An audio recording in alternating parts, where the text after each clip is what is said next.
Hey, good morning, good evening, good afternoon, and welcome home to Thailand. Here I am. I've walked through a time portal and I'm in Thailand. And it's really interesting. World travel can expand your mind. And good morning, good evening, good afternoon, and welcome aboard to Dreamy Dreamland with Sensei Al Bob. I am your sensei, and that's me. And I'm here to tell you a story. And so most people whine and complain about their life, right? And our poster boy of that is JB, right? And he's been doing that for as long as I know, right? But the real deal about life is that you are the decider. You can get up and do what the heck you want to do. You can go expand your mind, and travel does that. I mean, I can't believe how many people just stick in their miserable lives without moving. I mean, that was one of the beautiful things about growing up in New York City, in that every 2 blocks was a different country. That was a beautiful thing about, New York City wasn't a melting pot. It wasn't a big gloppy Velveeta cheese. No, it was a tasty salad bowl, right? All these different cultures right on top of each other, and they lived in harmony, and they expanded there. It always used to amaze me how Chinese folk were like brothers to Hispanic folk, but they hated black folk. I never quite understood that. And I mean, I lived in Chinatown. Herbert Wong's daughter. I worked for Hung and Young Electric, and Herbert's daughter, who is like a Chinese goddess and brilliant, and she'd gone to every amazing school and studied everything. She was going to be a diplomat, and she just did everything she could to annoy her father. And one of the things was to have me as a boyfriend. You know? So I lived right on East Broadway. She had this beautiful loft. I looked out onto Confucius Plaza, and there were no buildings yet. That we could see across Confucius Plaza to where the Manhattan Bridge was, and below it was the Brooklyn Bridge, and above it was the Williamsburg Bridge. We had a view of all these bridges and the East River, and it was just an amazing thing. We went downstairs, and the building was in the back of right. East Broadway was here, and then this other avenue that was like Confucius. It was like the five corners of the Lower East Side, but it was the Chinese version, right? And one way was Little Italy, one way was Little Israel, one way was a Cubano section, and they were all within 3 blocks of each other. And they just were, it was like in this swirly kind of thing. And right where we lived, on the backside of East Broadway, was where all these Hasidic and Orthodox Jewish guys had stores of every kind, of like electronic stores, of clothes stores, of pharmacies, hardwares, you name it. And right on the edge were versions of the same thing, but in Chinese. It was it was truly amazing. And she loved the fact that so I worked for her father because the Chinese owned a lot of real estate up in the South Bronx, and because they didn't get along with black folk, I would drive the unmarked truck up there and fix things, right? And so he couldn't really put the kibosh on our relationship because he needed me, and my girlfriend was his daughter, and so she just loved the heck out of me, and I would take her up, with me to work, was teaching her how to be an electrician. And her father tried to teach her that for years, and it wasn't until I brought her up, and she just loved black people. And black people just loved her, and they would say, I don't know why we don't get along. She's great, right? So, but I was the diplomat between the two. So here I am in Thailand, and Thai TV's on behind me.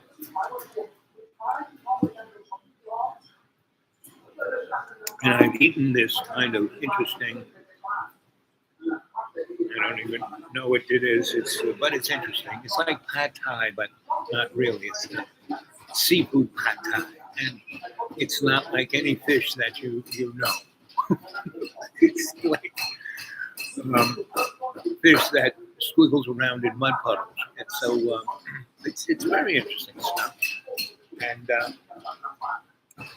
if you um, I'm half blind, so I can't see it. I mean, if I knew what it looked like, I'd probably go. But it tastes really good. So, and that is part of life, expanding your flavor, right? And I just love women, right? And not because I'm Mr. Macho, because they're like my sisters, the sisters I wish I had, but my sisters. The problem with them is that they're stuck. All my sisters, they can't remember us being children. They can only remember after being 17. And still they complain because they were sent to private schools and colleges that they really didn't want to go to. My oldest sister was really smart. She went to Trinity in Washington, D.C., which was like the Harvard of women's, like Sarah Lawrence, Catholic girls. And she graduated at the top. When she graduated in '68, and I had my own apartment in the Lower East Side on Avenue B. And my roommate was, Allen Ginsberg, and she loved poetry. And I would go home on Friday nights because my grandma would be there. She'd be cooking the Italian dinner, eggplant parmesan, my favorite, and other yummies. And my mom would bake a couple of really great things. My mom was a great baker, so the house would be smelling pretty good. And this apartment was so fancy, it was like living in a hotel. And you walked in the front. It was the only place I know on Park Avenue they had doormen. This place had their own, where the road came off the thing and you went under a thing. It was raining, and they came out and got you and like carried you in. And there was this beautiful lobby, gigantic glass walls up to the ceiling, and it had unbelievable lobby, tall ceiling, marble floors, and just like in a hotel, it had the desk. And you didn't have a mailbox. They received the mail and put it, and here's your mail. You didn't even have to unlock a little thing, right? And they had, you received this box, and they had service elevators that would take your maid up to your apartment, and other things would get delivered there. There was two restaurants, two really fancy restaurants that you could call up and you could get food delivered up. This is way before Grubhub, And the amazing thing they had is they did your laundry. So they had this little box that had buttons on it, and you could push it like front desk, elevator, laundry, restaurant, this restaurant, and you could talk to them, right? And you could order stuff, and I have a little to-go box in a bag. And so every Friday I would come home, and my grandma would be cooking up Italian food. My mom would be baking German yummies. And I would hang with my grandma in the kitchen, help her out. That's why I'm a good cook, because I started from, as soon as I could stand up, I was helping my grandma in the kitchen. So, and the same with my mom baking. I would help her do that. My sisters didn't do that, And thank you, sweetie. Everything was good, darling. Oh yeah, I'm still eating it. I'm still nibbling. I'm a nibbler, Yeah, I'm like a cow. I just kind of, Yep. I mean, it's good for your digestion, Well, and I would say, the slower your stomach gets. That's what I mean. Yeah. And the better you can taste it too. I mean, if you just shovel it in, you missed whatever it was. So anyway.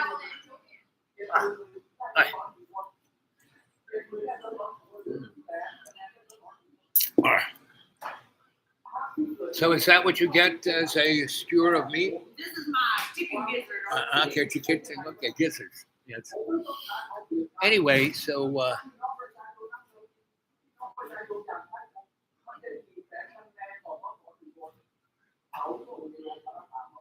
anyway, um, where was I? Oh yes, getting my laundry done.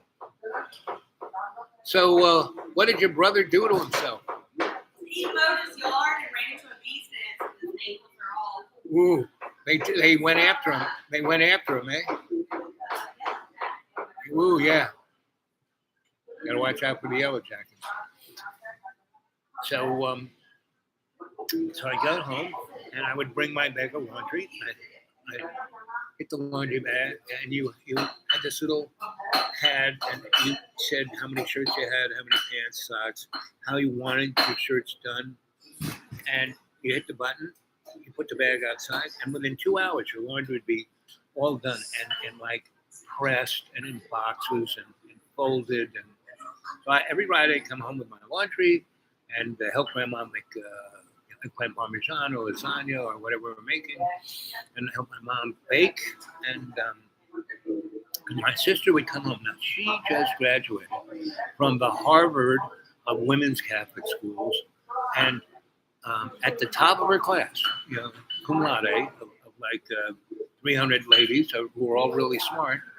And the only job she could get was as a typist in the typing pool in a Wall Street firm, right? And all these girls took that job because they were looking for a rich Wall Street guy to marry, right? To become the girlfriend of. And my sister couldn't even do that.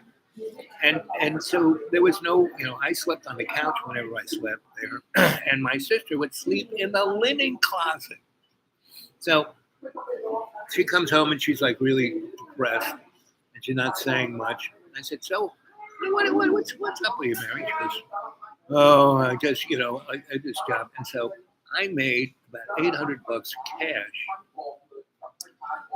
every week, and because I fixed everybody's everything, all up and down the east side and over in Soho when it was still factories, and over the garment district, and over in the South Bronx and the factories that were up there, and over in Brooklyn, and those guys paid me in cash, and I still was working for Mike and Grandpa, and they were giving me a paycheck into my with a 1099 into my bank account of like $300 a week. So I was making like somewhere between $900 and $1,500 every freaking week, and I hadn't even finished high school, And my sisters, graduated from the Harvard Girls Catholic Schools, and top of her class, and all she can get is a job as a typist, earning $35 a week for 40 hours. And she was being manhandled on the subway as she went to work. And she had a pedophile boyfriend, accountant, that she couldn't stand. And she finally married and got 8 kids. And they all had 8 kids. And it's like she's got a circus. And so that's the life she went for, right? And she had visions of she loved poetry. So that one of those nights, I said, "Mary, come on, I'm going to have a party at my apartment. Why don't you come on down, And so, she said, I said, "Oh, come on, I'll get you back home. I'll put you on a cab. You can board a cab."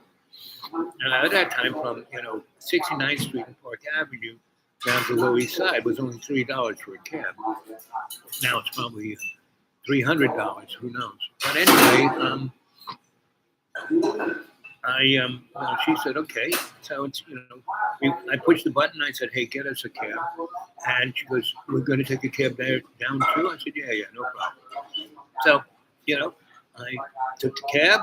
We got there. The guy, $3, and I gave him a $10 bill. And my sister, "You gave him a 10? You told him to keep the change." I said, "Yeah." She goes, "That's a third of my week's salary."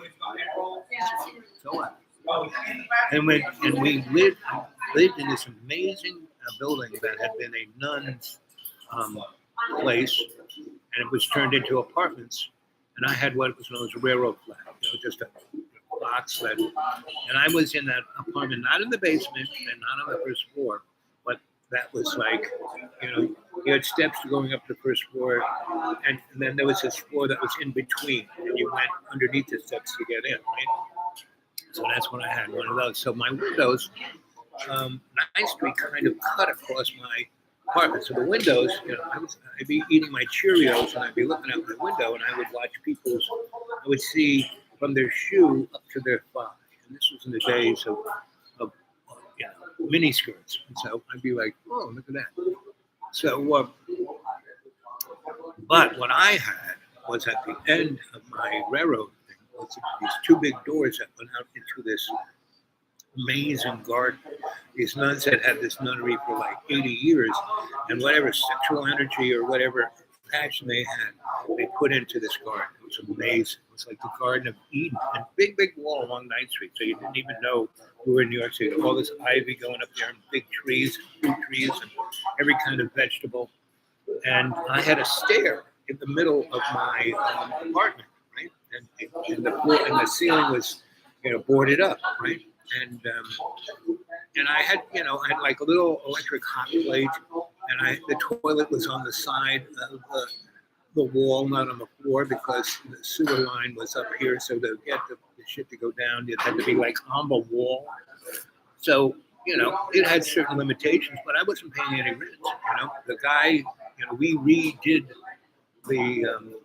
this nunnery into apartments, and I wired it, and it was on Grandpa's nickel, but the guy who was a real estate guy, who was part of this company called Silver and Lauren, and that started my relationship, where I just kept fixing things for them because they had hundreds of buildings all over New York, and they weren't like the thing the union wanted to do.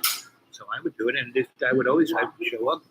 And he said, well, I got a bunch of buildings for you to fix or do, or, like one time I changed all the meters in this 22-story Wall Street office building that was built in the 20s. It was really thin and 22 stories high.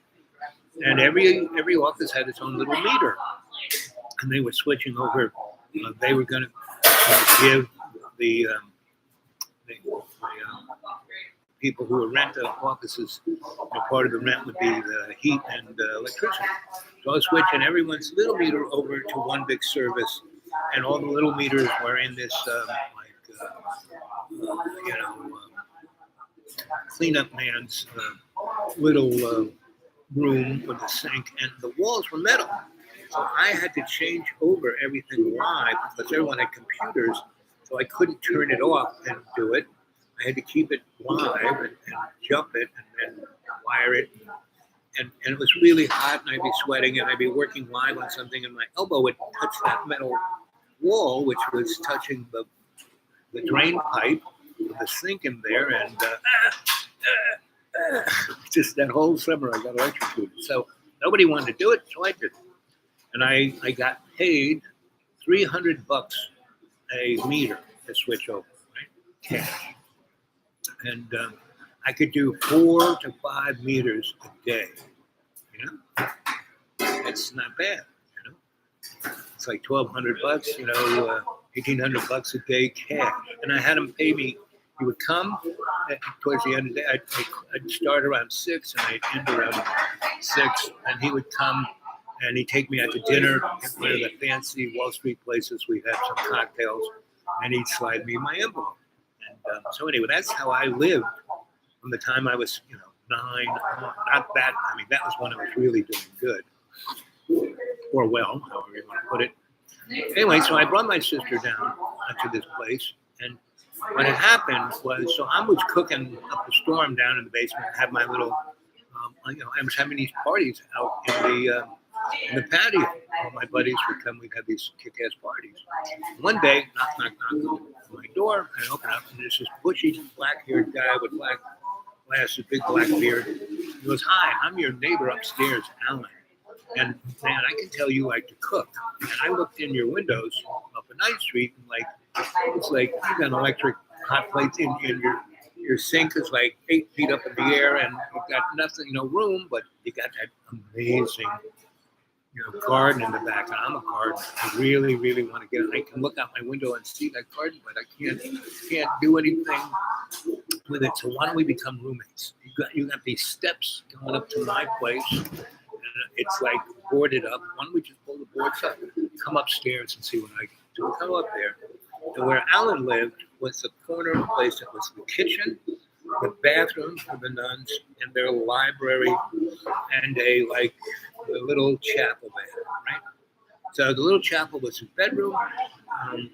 The library was his library, and where he wrote and had his library and books. He had an amazing library, and had these great windows that looked out into the garden, and it was high enough to see over that wall, and you could see down 9th Street all the way down to the river. He actually had a pretty good river view. And it had, in the chapel, it had a big door that went out, and there was a patio that went all the way around. Couldn't go down. There were no stairs to go down into the garden, but you could, be on the patio and look. And the patio went all the way around to where the kitchen was, and so you could get onto that patio from the kitchen. And the kitchen was amazing. It was a commercial kitchen, stainless steel everything, had a cryolator, had a hood. It had a 9-burner Garland stove, a walk-in refrigerator, an industrial, dishwasher, and all these, a larder for all kinds of stuff, food, whatever, and a big dining room, right? And the dining room he turned into the living room. He put all these couches around the windows that faced Avenue B and 9th Street and the park. The park was just right there on 9th and B, and it was an amazing thing. So we pulled up the boards, and there was another kind of side room in the front on 9th Street, and that was my bedroom if I wanted. Right? And I did sometimes because it was very nice and clean and pristine. Whereas my railroad flat was, but I had made a nice little sleeping loft right, like jagging out into the garden, and that was quite nice too. But the downstairs became more like a lodge / hangout place where we after dark 30 and we were playing in the garden, we would have this place to go in, right? And I actually put a better bathroom that had a sump pump that pumped everything up. So instead of having the toilet like in the middle of the wall, I made a real bathroom and a real little kitchen, because that was like our guest apartment. Anyway, so Allen Ginsberg for 2 years was my friggin' roommate. And what was truly amazing was we turned it into more or less a cultural center, right? Because both Alan, I went to prep school, and he was, traveling around doing this, that, and, the Black Mountain School and a whole bunch of other things he was doing. Anti-war movement, a lot of really amazing things he did, along with this guy named, what's his name? Oh, he was a rich kid. Wavy Gravy. Another guy named Shipman, who was the voice of Woodstock. Right? And Wavy worked at Fillmore East like I did. And so I knew all these guys. And I was 16, 17, 18 when I was there. And they were like in their late 20s, 30s, and 40s, But I was part of their project. And I was the kid. A kid, the kid. The cowboy hero, kid, or maybe Vince Nelson. I was the kid. So before I became the dude, right? And then I became the doctor. And I've had a lot of nicknames. Cream cheese. People would come to our potluck dinners, and it was really about God, but everyone was supposed to bring something, but I was always cooking up stuff. And So so I'm was basically um, when people would come, especially from uptown, and they would get off the subway, kind of, on Broadway, the IRT, and they would walk over about 6 blocks. They would, depending on where they got off, they would get basically had a choice of about 5 really good cheesecake stores, right? One was Cheesecake Factory, one was Junior's, there were a few others, and so we'd always have a ton of really good cheesecakes, right? And then Saturday in the morning, we'd wake up and there'd be still people sleeping on the floor, on the couch, because we had a lot of couches in the dining room. We had a lot of places where people could sleep, and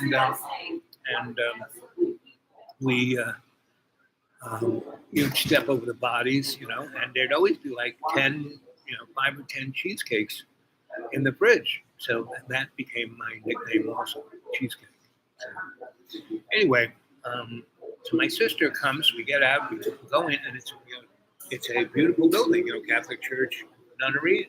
But we had like shipped off all the Catholic artifacts and made sculptures out of them around the neighborhood, right? And so because most of the folk who were friends of ours were more of the Jewish persuasion and every other persuasion too, not just Jewish. But anyway, so we we get out, we go up there, and she's scared, Lower East Side, and it's like really nice, beautiful park, this really nice bar across the street. And everyone's, hey, Al, hey, kid, hey, cheesecake. And she goes, you got so many names. I said, well, I have so many friends. And so the doctor thing I got from Dr. Chuchi Fritos, and he was a Cuban doctor of the alternative persuasion, and I had learned a lot from one of his friends. So, this guy saw me one day playing chess in the park. He goes, so you're that guy? And I said, yeah, that's me. And he goes, listen, I could really use some help in my practice. Do you want to come and practice? I said, okay. Because at that time I was teaching at the Swedish Institute on 10th Street and Bank, right near HB Studios where I was working. And I was there, they were all about Swedish massage, but I was their alternative, I made their alternative medicine department. That's now pretty world famous. Anyway, so if they're known for anything, they're known for that. So I worked for Dr. Chuchi Fritos. So and when I say work, it wasn't like I was getting a 1099. I was like, helping him out. And I would do things for him. My eyesight was better than his then. And he had a very diverse craft. Back in the day when he started, it was just Caribbean folk and Cubano folk. And now there was everybody folk. And so I would say everybody folk persona. So anyway, all those people were at this party. And I walk in and everyone's, he does freaking, I'm the dude, I'm the kid, I'm, cheesecake, I'm the doctor, right? And all those different people were there saying that and patting me on the back and kissing me on the cheek. And I introduced, this is my own son. Your brother is the best. He is the blah, blah, blah, blah, blah. And my sister always kind of blew me off as like, whatever, right? I wasn't like on her radar, right? And so, and we're going in this palatial apartment, bigger than my parents, more fancy. And the bathroom was all butcher tile, right? And it had every kind of sauna and jacuzzi and you name it, it had it for these nuns. And the thing I loved best, they had a fire hose, right? Stainless steel fire contraption on the wall where you could dial in the pressure. It had a pressure valve and a temperature valve. You could dial it in, and then it would shoot across, and there was this block of granite that was, right? And You would get off the side and you would move yourself in, and it would give you the most amazing massage. Right? Anyway, and it also could be aimed at the lower extremities for the nuns. And women who liked the flowing water experience. This was better than a dildo. Right? So this is how and it had a little cross on the. That's the one cross we didn't take away. It's where the thing shot at where right at clitoris level. Right. So anyway, the I can't believe I'm telling a great story here and there's no one watching. Right. Good morning, good evening, good afternoon. Here we have been here for 30 minutes or so, and I have very limited resources. I don't, when I go out and about and I do a YouTube, I usually go to a couple places that I'm heading to and do 30-minute or an hour one. And if we get a crowd and they ask questions, well, I'll stay on longer. Otherwise, I'm out of here. Anyway, but I could really use some cash. No one sent anything. The PayPal still works. If they ask, I am not a service. I am someone you love and care about, and whatever money you send to me is a gift. And so, please send me something, and that would be appreciated. Because I have very little. But the less you have, the more you appreciate. So everything you send me, I truly appreciate. I really, really, really love you guys. And I don't do this for the pittance, really, since the beginning of the year. Right? Here it is, middle of July, heading towards August. So we're heading towards the 8th month of the year. The half the year is already going, and I've only received about $150 in my PayPal. And because someone has said that I'm giving them a service, people are bothering me for my wanting tax. I am like about 1,000% below poverty level in America. And America is a pretty poverty-stricken place. 40 million children go to sleep starving every night in America. I would say if what's going on with the food chain continues and worsens, which is, it's not getting better, it's getting worse, we will have 1 billion people starved to death by this time next year. And you look at all these little countries all around the world that are like up in arms. Well, baby, that's going to be in America, because there's going to be at least, if it's going on the same way it's going right now, there will be, because, I get food from churches, and they used to have vegetables and meat and cheese and eggs and milk. Now all I get is donuts and the white bread. And I'm diabetic. I can't eat that shit, So, and the rest of the country shouldn't be eating that stuff either, especially little kids. That's how come there will be millions of starved to death people in America, because they will be getting food, but it'll be white bread and donuts. So there'll be no nutrition there whatsoever. So their tummies will be full of poison, but they will starve to death because they will not have any real nutrition. They'll have rickets and other, they'll have, 8-year-olds with type 2 diabetes, and, like as if you were a 70-year-old guy eating chocolate donuts your whole life. So that's what we're looking forward to, right? But I'm telling you, I lived in America when it was just as bad or worse. The 1970s, New York City was bankrupt. This is when I had the most fun. So that's where it's at, kids, And still, there's nobody watching. Now, I know a lot of you go and watch this later. It's like, wallpaper, which is great, because I know it helps a lot of people. A lot of people actually watch these shows. It's therapy, because, before I go on, I kind of pump shamanic energy into this. And I am like a little pebble in the World Wide Web pond. and it extols energy out into the hinterlands, right? So let's give a few people a call, and then I'll continue with my story about my sister visiting Al's Wonderland, Al and Alan's AA's Wonderland. That's what we call AA. People go, I'm going to AA meetings, Al and Alan. Come on.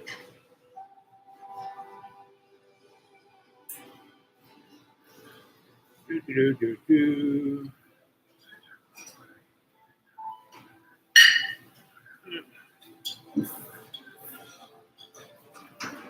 Do, do.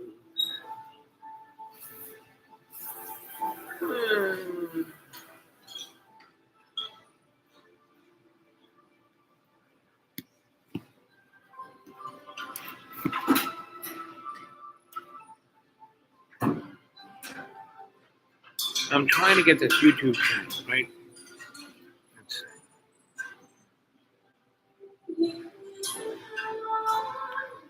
To shock, amaze, and amuse YouTube channel. To shock, amaze, and amuse YouTube channel. To shock and amaze and amuse YouTube channel.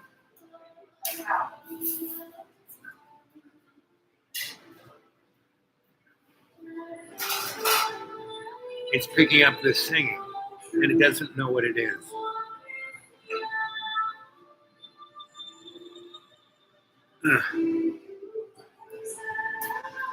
I'm going to call my friend, and because I was going to look at his channel because he had. We'll try one more time.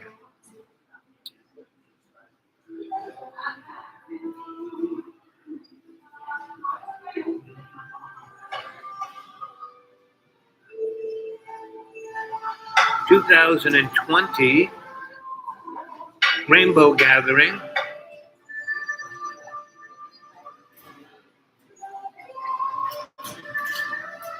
YouTube's 2022 Rainbow Gathering.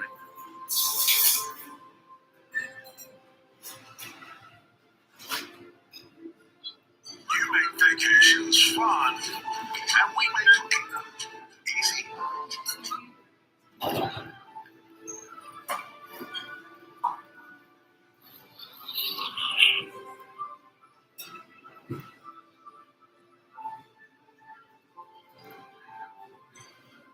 So this is the Rainbow Gathering in Colorado.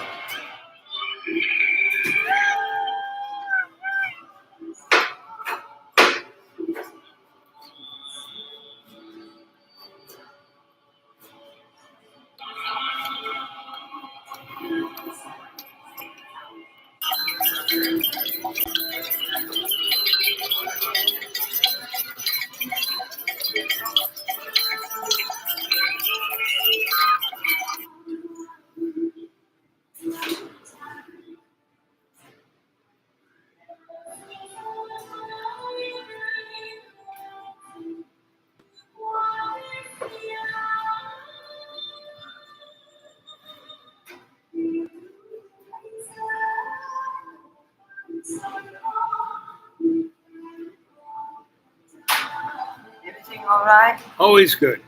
You want me to put everything No, in no, the I'll box? do it. I'll do it. I'll do it. I'll do it. I'll do it. I'll do it. Thank you. Thank you. Thank you. You don't have to say more than one. I understand what you say. Okay. Yeah. I'm still eating. I eat slowly.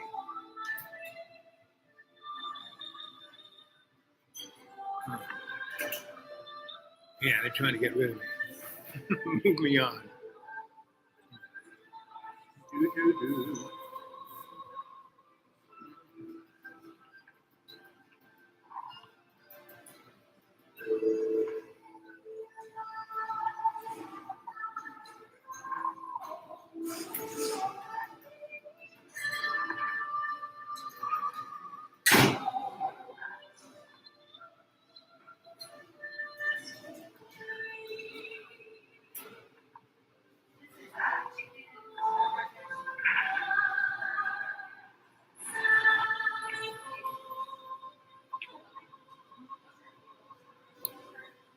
Uh,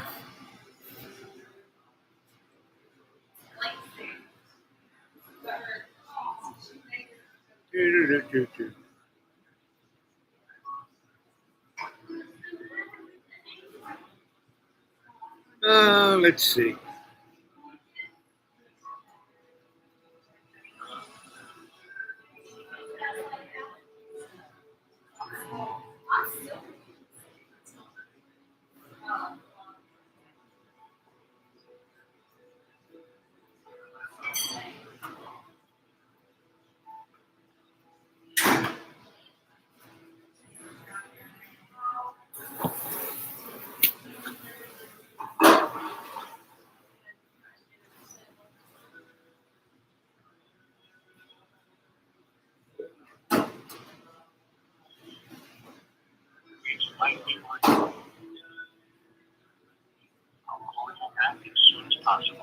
It's my bro. I probably left him 100 messages record your message. over the When last 2 years. you may hang up It's never or returned. press 1 for more options. But at least I can leave a message, right? And I can have a monologue. So how you doing, bro? Have I left a message since the 4th of July? If I haven't, thank you for your service. And, the old inflation thing is, it's costing like $6 a gallon. So I don't leave the deep green that much. So I don't get to have a phone call. And so, but when I do, I think of you and give you a buzz. And here I am talking to you. So,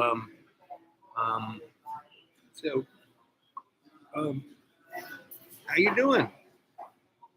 I hope you're doing well. Hope your body's in good order. Have you had your surgeries on your central nervous system, on your backbone, all those little cartilages and bones and stuff? And how'd that go? Hope you're doing well. I'm about to have. I had one eye worked on. I took a new eyeball, and that's great. I can see way better than I was. And about a week or so, I'm going to have the other eyeball done, and so I'll be the $6 million man when it comes to my eyeballs. So anyway, I'm not up at you're the $1 billion man. You've had so many operations, and thanks to the U.S. taxpayer. So anyway, what else can I say? Yeah, same as it ever was. I mean, I lived in New York City in the '70s when they went bankrupt, and you were living there too with Barbara, right? In the '70s, right? And when did you move out to Long Island? That was the '70s, wasn't it? But you lived in a nice apartment. I was living in an abandoned building, which was kind of. I mean, I lived in quite a nice, beautiful abandoned building. I lived in the federal courthouse that was up in Harlem. No, it was in South Bronx actually. It's all mahogany and it was I had a really nice. That was one of my nicer abandoned buildings I lived in. And I lived in another nice one right across the street from the South Street Seaport. And I turned it into a dumpster dive restaurant. So because it had been a workers' bar, and it was an abandonment right across. So I would just go through their dumpsters, and there'd be whole great fish. Anyway, enough of that. I love you. I hope you're doing well. You, as I do every day in every way, be my best. So You have reached the maximum time permitted for recording your message. If you're satisfied Let's see with the what it message, says. press 1. To listen to your message, press 2. To erase message review. But at least I can leave a message, right? And I can have a monologue. So how you doing, bro? Have I left a message since the 4th of July? If I haven't, thank you for your service. And the old inflation thing is, it's costing like $6 a gallon, so I don't leave the deep green that much. So I don't get to have a phone call. So, but when I do, I think of you and give you a buzz. Here I am talking to you. So,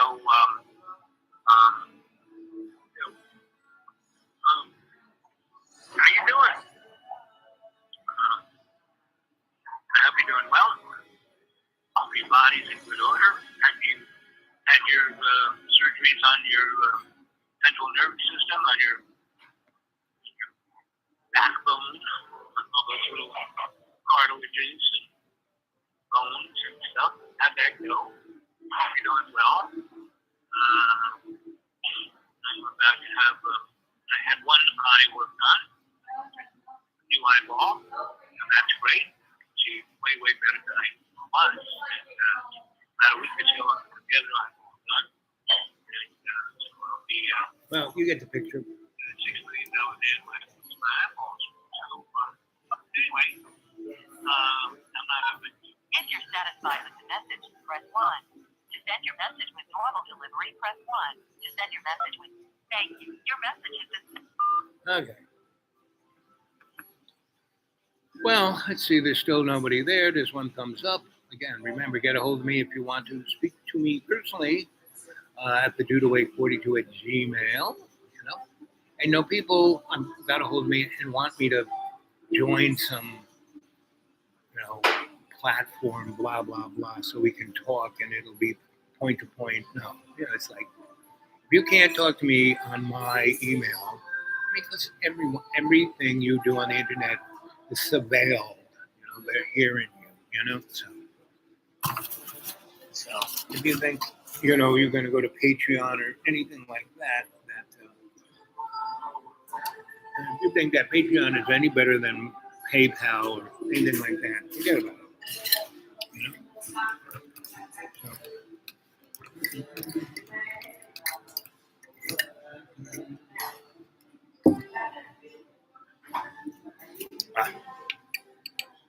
So I'm going to cook this up tonight with what I have in my pot, and it'll make it even better. Right?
Okay. Got a homie. Put them in PayPal. I'll pick up the story where I left off. Probably tomorrow. Maybe. We'll see what happens. Okay, let's see. Oh, look at that. I hit 48. I'm out of here. Here we go.